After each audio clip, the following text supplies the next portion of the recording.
ആഭിചാര നിരോധന നിയമ നിർമ്മാണത്തിൽ നിന്നും പിന്മാറുന്നുവെന്ന് സംസ്ഥാന സർക്കാർ ഹൈക്കോടതിയിൽ. മന്ത്രിസഭാ യോഗ തീരുമാനം സർക്കാർ കോടതിയെ അറിയിച്ചു. അതേസമയം സർക്കാരിന്റെ സത്യവാങ്മൂലം ഹൈക്കോടതി തള്ളി. നിയമനിർമ്മാണത്തിൽ നിന്നും പിന്മാറുന്നതിന്റെ കാരണം വ്യക്തമാക്കണമെന്ന് സർക്കാരിനോട് കോടതി നിർദ്ദേശം നൽകി. ആഭിചാര നിരോധന നിയമം കൊണ്ടുവരാൻ ഉദ്ദേശിക്കുന്നില്ലെന്നാണ് സർക്കാരിന്റെ നിലപാട്. നിയമനിർമ്മാണത്തിൽ നിന്നും പിന്മാറുന്നുവെന്ന് സർക്കാർ ഹൈക്കോടതിയിൽ സത്യവാങ്മൂലം സമർപ്പിച്ചു. കേരള യുക്തിവാദി സംഘം നൽകിയ ഹർജിയിലാണ് സർക്കാരിന്റെ മറുപടി. എന്നാൽ സർക്കാരിന്റെ സത്യവാങ്മൂലം തള്ളിയ ഹൈക്കോടതി നിയമനിർമ്മാണത്തിൽ നിന്നും പിന്മാറുന്നതിന്റെ കാരണം കൃത്യമായി വ്യക്തമാക്കണമെന്നും നിലപാടെടുത്തു.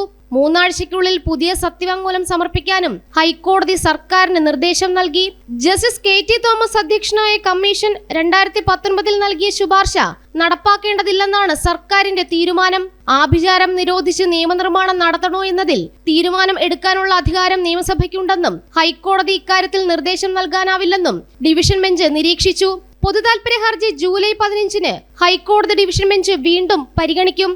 ജനം, കൊച്ചി.